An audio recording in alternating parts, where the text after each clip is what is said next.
Okay, it looks like we have a good pace of people joining.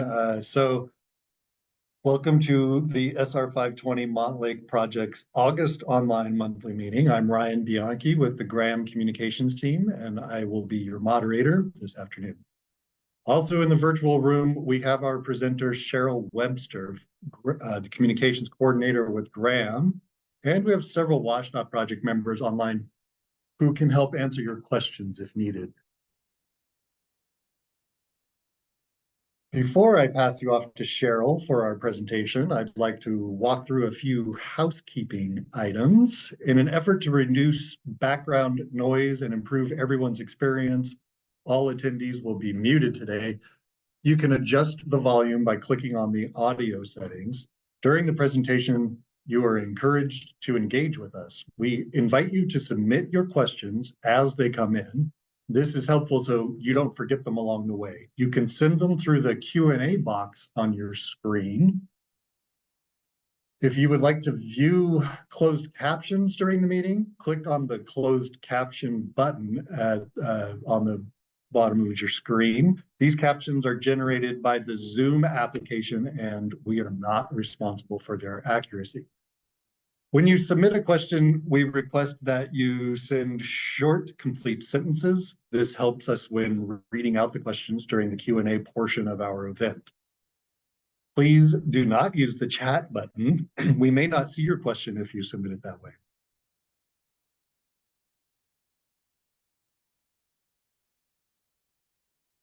Okay, so now I am going to pass it over to Cheryl for our SR 520 Montlake Project presentation. Thank you, Ryan. So as Ryan mentioned, we're going to go through some current and upcoming work, how to stay informed with the project. And then at the end of the presentation, we will go through questions and answers. So please feel free to add those throughout the presentation as you think about that.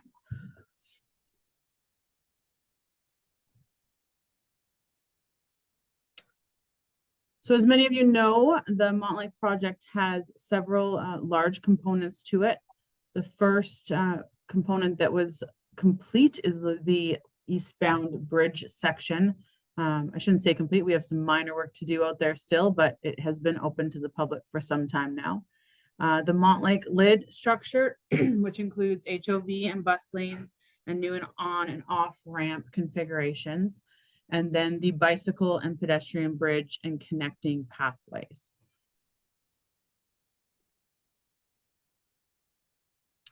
So I'll go through some of these components and the status of where we are with them in the project now. So the HOV ramp, if you look on the right-hand side photo, which is a bit old, we haven't had a recent drone photo to replace this with, you can see the ramps going up the center of the east and westbound 520 roadway. So that ramp will go up the center there on top of the lid structure and run down the center of the lid structure heading in this picture to the top or west. This will allow HOV and bus traffic to move across the lid down that center section where you see the construction traffic and better access to the transit shelters that will be on there, and we'll touch on those in a minute. So that will change the configuration of the intersection of the ramp and the off ramp. Ryan, if you can circle that for me, where the Lake Washington ramp meets the top of the HOV ramp, where the truck is there to your right. So at that section, we'll see a change of intersection when we open that ramp up. That will be a four-way stop, and then it will lead across heading south to Lake Washington Boulevard, or like I said, across the lid for the HOV traffic. So right now, in our planning is to try and have this open in September. There has been some delays due to the transit shelters, transit canopies. The manufacturer of those has gone into some financial hardship, so those have been delayed. Our team is working to try and reschedule and work out the logistics on how to get those canopies installed while still opening up the HOV lanes on our originally scheduled September dates. However, if that does not work out with the unknowns of the financial hardship, we will look to open this ramp fully to traffic in mid-October.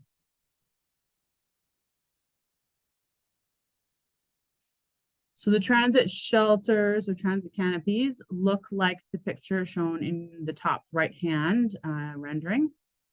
So these are metal structures with a metal slatted type roof or graded roof. These are on both the north and south side of the HOV ramp. So if you look on the left-hand plan view photo, on the top section, you can see one small transit shelter, which we call transit shelter A. And then on the south side of the road, we have 3 large transit shelters. So there's the 3 and then one that wraps around onto a Montlake side. So those structures are steel. Like I said, the manufacturer has run into some hardships. We do have the transit canopies in hand with our painter currently, and he is painting those, or they are painting those. And then once those structures are erected in place, we will have a company come in and put that top metal cladding on for the roof on. So like I said, we're working through the logistics of getting those installed with a slightly delayed schedule. We hope to still meet that September date. So along with those transit canopies, we also have some benches, which are a concrete type bench structure, which you see in the bottom right-hand photo. And up in the rendering with people sitting there. So it should be a good, nice space for people to gather and wait for their transit.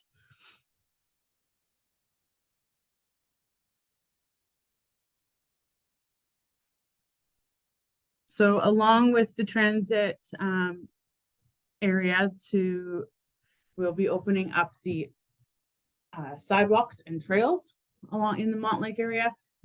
So we plan to have all of these sidewalks and trails complete in September. The challenge is getting all of those open to the public with other structures and landscaping to work around. So it is our intent to open them as soon as it is safe to do so. We anticipate them all being complete in September and hope to open them as soon as they are complete. So those will include the sidewalks that you see in the right-hand picture that move across the lid structure. That will, assuming we get the transit shelters in place, that will be the transit shelter area, the sidewalk up north and southbound on east and west side of Montlake Boulevard.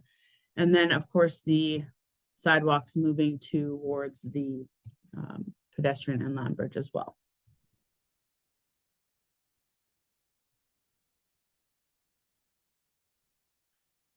So the pedestrian and land bridge, if you look at the right-hand photo, you can see all of the landscaping has been put into place. So it'll start to get some nice green growth happening onto that structure here soon.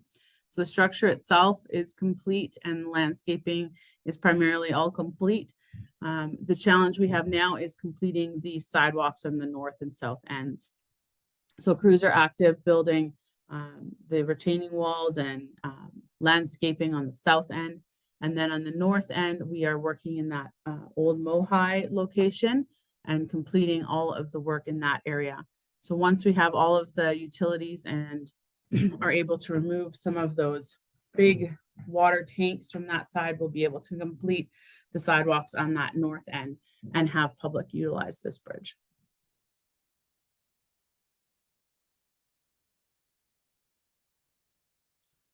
So to take a look at what the lid and pedestrian land bridge and various areas throughout the project might look like as things start to grow, we can go through this slide. So in the top left-hand corner, we see a picture of what is on the lookout at the pedestrian land bridge. So that's on the north end of the bridge looking out towards the lake.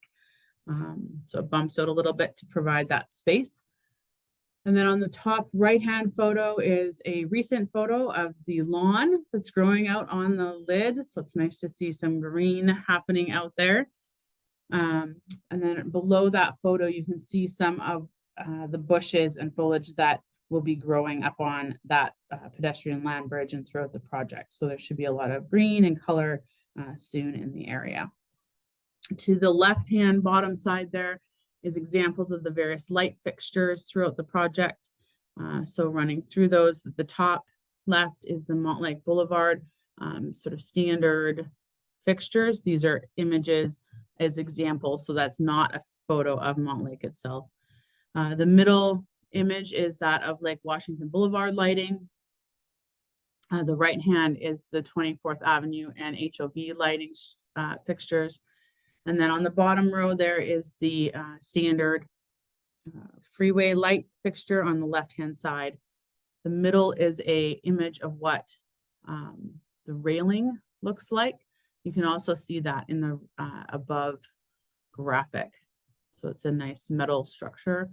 And then on the right-hand side is an example of another one of the bench structures that's happening, are going to be placed throughout the project. So we'll have seating that is the concrete type seating that you saw in the transit shelter slide. And then we'll also have some of these wood slatted benches throughout the project as well.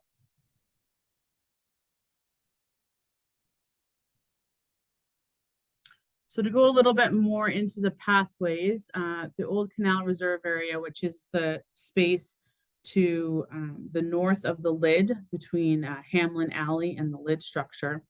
We have a lot of crews actively working over there right now to complete not only landscaping, utilities, and that's work, but also to complete the stairs and the ADA ramp down to the tunnel that stretches under Montlake. So on the left-hand image here, you can see the stairs that have been formed up. And then on the right-hand picture is an image of what the ramp is starting to look like. Some crews working there. So once that ramp is complete and we can allow ADA access to the pathway, we will open that tunnel up for the public. You want to switch to the next slide? So on the right-hand image, and I'll ask Ryan to circle it, where the ramp is on the west side, or pardon me, east side of Montlake, right where they're kind of those trucks are. Yep. So the ramp will come down in that area over there, and then it'll loop down and underneath the Montlake Boulevard through the Montlake Tunnel there. Bill Dawson Trail ends up on the west side of Montlake. So that will allow access to that Bill Dawson Trail again and allow people to get from Montlake Boulevard heading north and south on the other side of the road there to take the ramp and underneath to the tunnel. The left-hand image here shows what the tunnel looks like underneath. So we have a sidewalk type pathway, if you will, on the right hand or north side of the tunnel, and then a bicycle path on the south side of that tunnel. So once we have access for the public through ADA requirements, we will open that up, hopefully in September.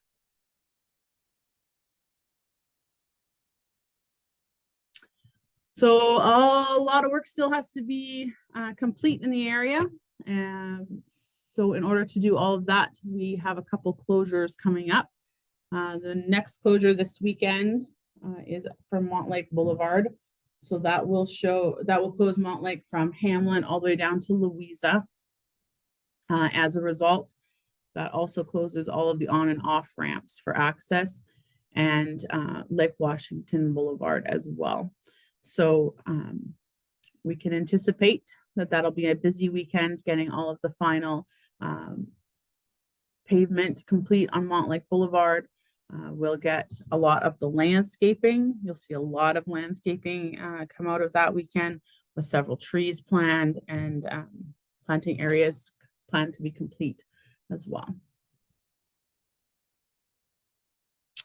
Following this weekend, we have a third weekend in a row. So last weekend, this coming weekend, and then we'll have August 23rd, 26th, which will be again a mainline SR 520 closure. That'll extend from I-5 all the way to the east side at 92nd. So this weekend is largely to complete some commissioning, is what they call it, or testing of some of the systems under the lid. So there will be some construction activities up on the ramps and throughout the project, but a lot of the activities will be to test those systems and make sure everything is operational. Along with the 520 closure, we are calling this, or WashDOT is calling this, a double trouble weekend. There will be a southbound I-405 closure in Renton as well. So it sounds to me like it's a good weekend to hang out in the backyard.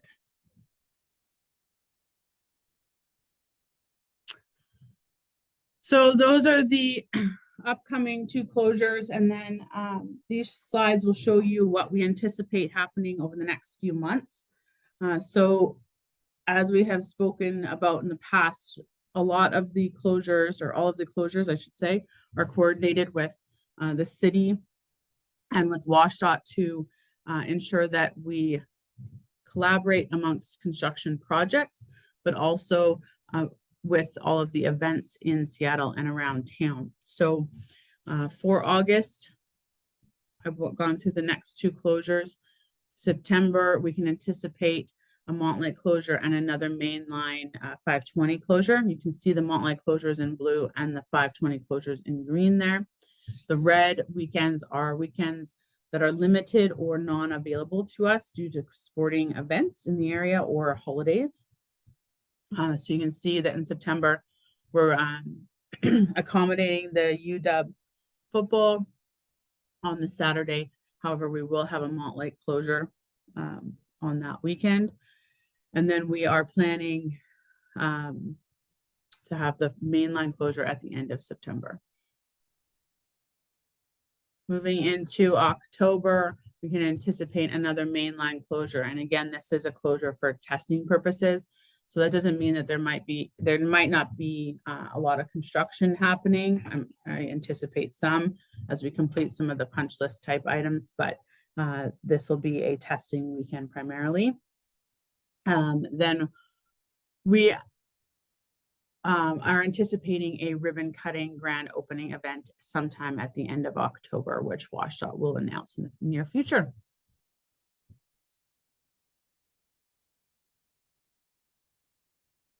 I'm going to spend a little more time on this slide than I normally do for those that join us on a regular basis. So to go over the right-hand side first, the typical working hours for the project are 7 a.m. to 10 p.m. During the weekdays, and then 9 a.m. to 10 p.m. weekends and holidays. I will skip over the impact driving. We've been done that for some time now, but crews are going to be out there working heavily 24 hours a day, 7 days a week right now to wrap things up for the project. We work under, or have been working under, a major public project construction noise variance, an MPPCNV. So that variance was issued by the city at the beginning of the project and is coming to an end as of this week. So what this allowed us to do was work at higher than normal levels on a daily basis at night from 10 p.m. to 7 a.m. without having to get individual temporary noise variances. Now that this permit is coming to an end this week, you will see us communicating more temporary noise variances. So typically up until this point, we have been doing temporary noise variances for weekend closures or anticipated loud noise throughout the project. From this point on, we'll be doing temporary noise variances for any nighttime work that we're going to be doing. So if you are receiving those T&V notices in your email, you can anticipate that they'll look a lot different in the near future here and moving forward. Those will capture all work that we are doing on site at night, work that you normally probably wouldn't have noticed at all, and some work that we've been doing for months at night. Due to the requirements of the temporary noise variance, we do have to make you aware of all of those work scopes now and offer out different hotels or make you aware of different conditions with those depending on where you are located. So you please note that those scopes of work, some of them you have probably not even noticed happening up until this point, but now they are all written down in that temporary noise variance. So you will be made aware of all nighttime activities happening on site. I hope that explains it. And if not, please let me know in the question and answer and I'll go into more detail. All right. Thank you, Cheryl. In a few moments, we'll get to Q&A, but first I want to take a moment to remind you to send your questions our way. If you can't see the Q&A box, try tapping your screen or moving your mouse, and it should appear again. When submitting your questions, please send them individually and try to keep them a sentence or two in length. Questions that are too long or are specific to an individual can be difficult for us to answer in the moment, and we'll need to follow up with you offline. Remember, please do not use the chat button. We may not see your question if you submit it that way. So how can you stay informed throughout the SR 520 Montlake project? There are a number of ways for you to engage with us. One of the quickest, most direct ways to have a question or concern addressed is through our 24-hour construction hotline. That number is on your screen, 206-775-8885. We also manage an email account that is checked weekdays where you can submit any of your non-urgent questions or concerns. Subscribing to our email lists or following us on X, formerly known as Twitter, will ensure you stay informed on any upcoming events or notable construction activities. You can watch construction progress in real time on our 4 cameras mounted in the project area. And the construction corner is updated frequently and has a map showing notable traffic impacts in the Montlake area. You can also find information on how we are managing construction effects like noise and vibration. And we encourage you to keep participating in events like this today. Event information is shared through our email updates. Now it's time for our Q&A section, and we do have several questions already. So I will read them out loud, and Cheryl team will answer them. If you feel like if we haven't answered your questions thoroughly, please feel used to the Q&A again. All right. So first question is from Ellen. Can you describe how the bicycle pedestrian land bridge makes connections to other paths on the south end? Currently, it looks like the path just ends at a narrow point on Lake Washington Boulevard, with pedestrians crossing the street for a sidewalk and bicycles merging in with cars. Is there a plan for a more user-friendly connection to Washington Park Arboretum? Thanks for your question, Ellen. So the bicycle and pedestrian path will carry down to Roanoke. And at the Roanoke intersection, Roanoke and Lake Washington, there will be a flashing crosswalk there. That for this project is where that path ends. My understanding is there is plans to continue a network of paths through the Arboretum in a future project. I am not aware of the details of that project, unfortunately, so I cannot share those with you. But for this project, the public will be directed down to that Roanoke crosswalk and then continue on sidewalk or bicycle lane from that point south. Okay. Ellen asks, the October 5th, 2023 visualization of the 520 Montlake interchange that she sees on Wash.Flickr shows a road and paved section on the southeast side of SR 520 below the bicycle pedestrian land bridge with mechanical items that appear related to the water treatment.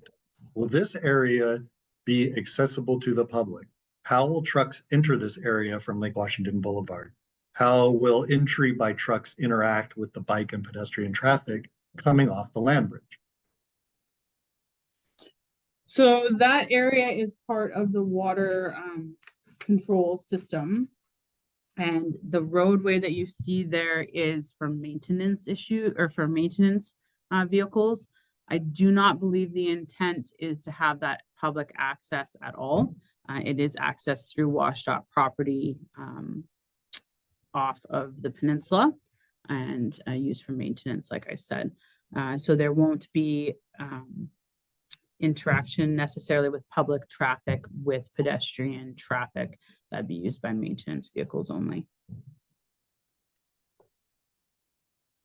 What does not having transit canopies require the roadway use be delayed? So why do the canopies relate to delayed use? That's a great question, and I can explain that further. So the canopy structures are quite large, constructed of steel with metal roof material.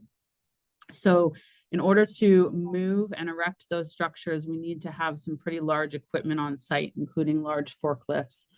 And in order to maneuver all of that, we need access on the roadway. So this is what our team is currently evaluating is how much access and workspace we will actually need on that roadway to erect those into position. We obviously don't want to drive that equipment on the newly built lid landscaping. Don't want to wreck the grass that just started to grow. And we certainly don't want to wreck any of the sidewalks or that common space that we were looking at in the previous slides. So in order to put those up, we're going to need that equipment to have somewhere to go and to maneuver those pieces into place. And the best solution is to have that on the HOV lanes down that center of the lid. Like I said, we are working to try and determine if there is still a way to open that HOV on time as we originally had planned for September and get those structures up as quickly as possible. So fingers crossed that the team finds out a great way to do that and we can pull that off for September. But I hope that explains it better, Ellen. Who will be maintaining the landscaping on Montlake Lid, Montlake Boulevard, East Montlake Park, Land Bridge, Lake Washington Boulevard? So that is a lot of space and a lot of different entities. So Parks takes care of maintenance on the large portion of, I believe, all the Lid and Land Bridge. The Lake Washington Boulevard space is a combination of parks and public. So any of the boulevard spaces directly outside of the homes, I believe, is the responsibility of the homeowners. And then the boulevards and the north side of Lake Washington, I believe, is parks. Then I believe all of Montlake Boulevard is the city or parks as well, depending on the section of property. So it's a little bit of a combination of all. What's the plan to mitigate the noise from the expansion joints? Currently, it's quite noisy when cars drive over them. Thanks very much. Thanks for your question, Robin. Right now, we're finishing those joints up. So my hope would be that once everything is complete out there, it won't be noisy. This is actually the first I've heard of that problem. So I will share that with the team. And if there's any other information, I'll circle back with you on that. Hey, Cheryl, maybe I'll chime in on this one as well. Yes, John. This is John from WashDOT. So historically, there have been complaints about the joints on the floating bridge, which is a different type of joint than what is used on the West Approach Bridge North and the West Approach Bridge South. The joints that we've used on both of those bridges uses a special joint fabricated by a Swiss group, and they have what are called sinus plates on top of them. And they are the quietest joints that you can procure. So maybe one piece would be, if the question has to do with a floating bridge, those joints went to, there was some research being done on that to see if anything further could be done. I do not know the status on that. But if the question is specific to our two bridges, currently West Approach Bridge South, which was just constructed, there's really nothing you can do because that's the quietest joint that can be purchased. Hopefully that helps a little bit more on that. Thanks, John. Another question from Ellen. The tunnel to build Dawson Trail seems narrow to accommodate both bikes and pedestrians in two directions. Why so narrow when the space is quite a bit wider?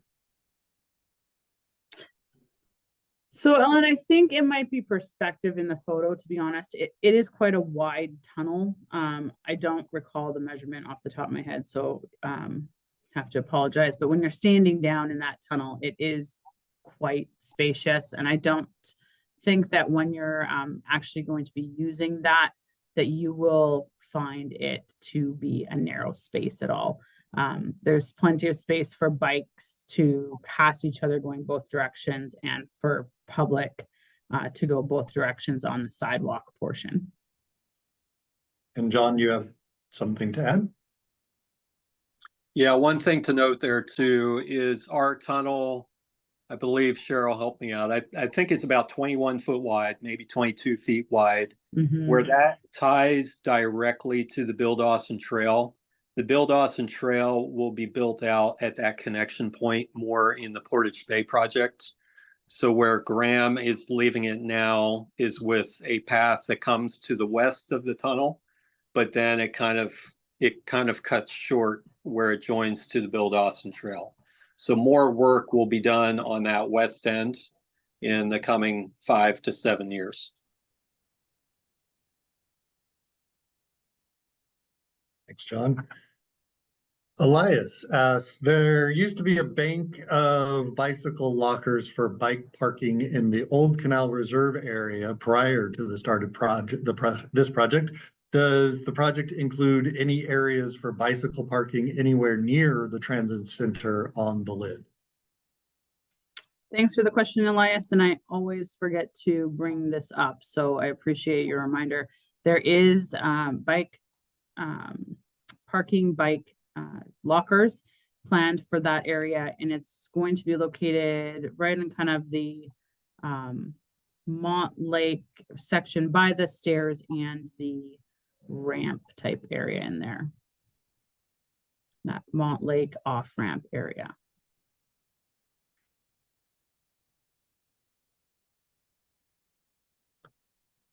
All right.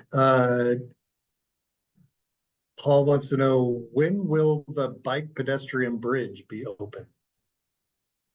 Yeah, so thanks for the question, Paul. We are hopeful that we can get some of that open in September.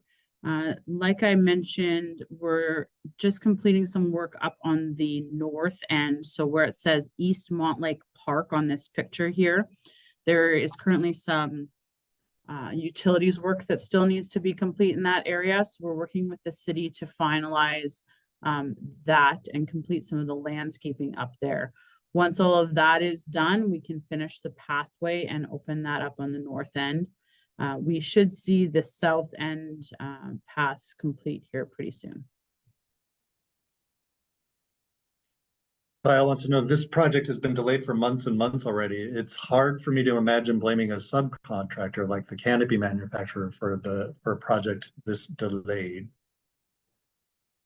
Thanks for your question, Kyle.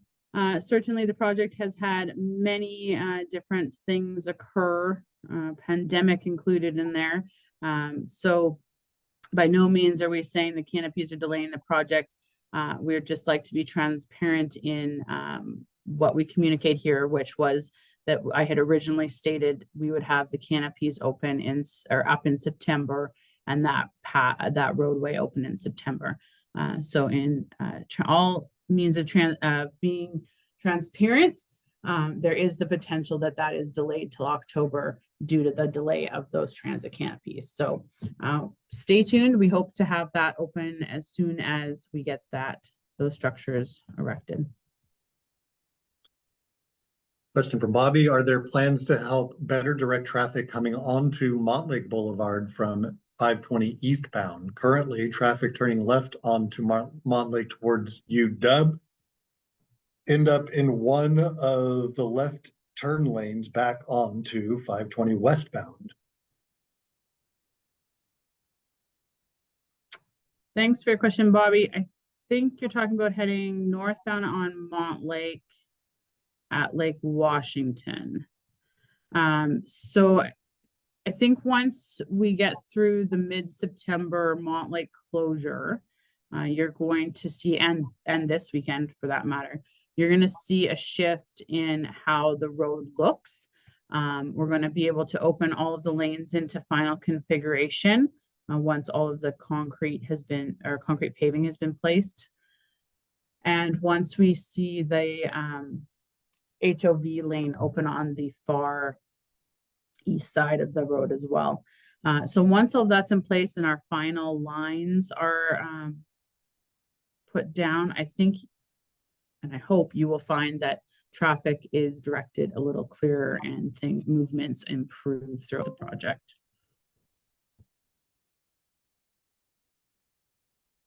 All right, and then I'll jump in there real quick. This is John again. Believe the question came from Bobby. We are aware of that exact situation that you mentioned. We have talked about that internally of what some different options are. We are headed down, as Cheryl said, to get kind of final striping and different configurations in place, but we are also keeping our eye on that situation and exploring what else could be done to make it more intuitive for drivers, in particular in the left-hand lane that make that northbound turn as they creep into the turn lane back into the westbound 520 ramp. So main point is we're aware of it. We're looking at different options to try to help that situation a little bit. thank you, John. And I'm seeing one more. It's really a comment here. So I will just want to remind people that they can use the Q&A box if they have anything else they want to ask us. Otherwise, I will read this last comment and we can call it a day. So Ellen says, it's so great to have to wait another 5 to 7 years to have a functional trail connection. I believe that is in reference to the Portage Bay Bridge project. I think she's speaking to the Arboretum Path project, and unfortunately, Ellen, I have no specifics on that project, when it starts or how long it will be. So certainly something to reach out to Parks about if you want more details on that. Oh, she follows up with, I'm speaking to both trail connections, I think is what she means. Yeah. So yeah, both ends. Okay.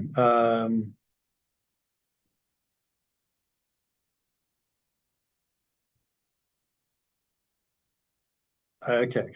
So Ellen, I see that you followed up a couple of questions here. I think the gist of it is that, yeah, we understand your frustration with the pace of the trail connections. Okay, so not seeing any other questions come in. Oh, there's just one more, Ryan.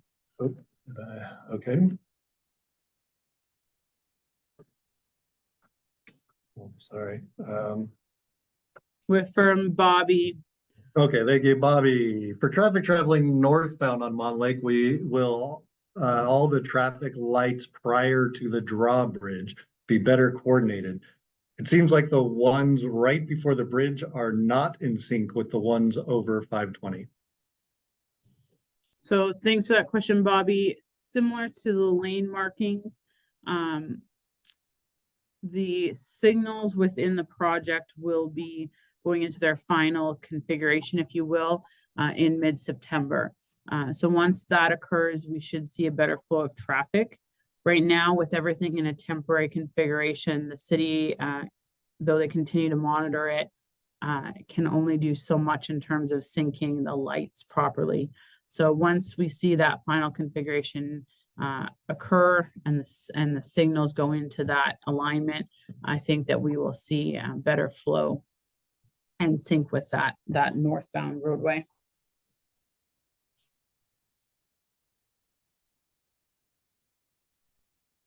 Okay, got a late entry here.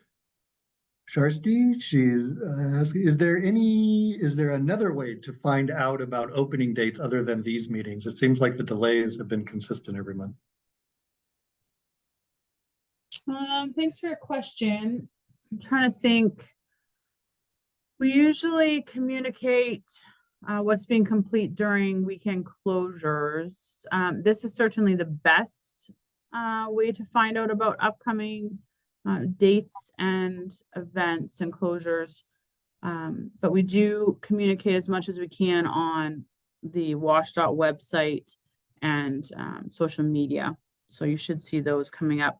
Unfortunately, we can't go too far out with dates just because of the nature of construction, and approvals for closures don't come in until sometimes a few weeks ahead. So we do send out as much as we can as quickly as we can.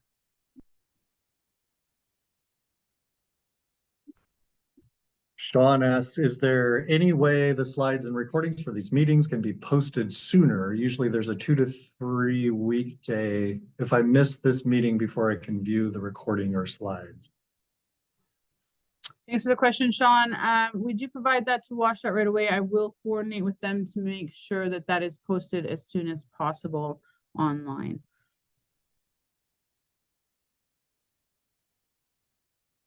Okay, I see no other open questions.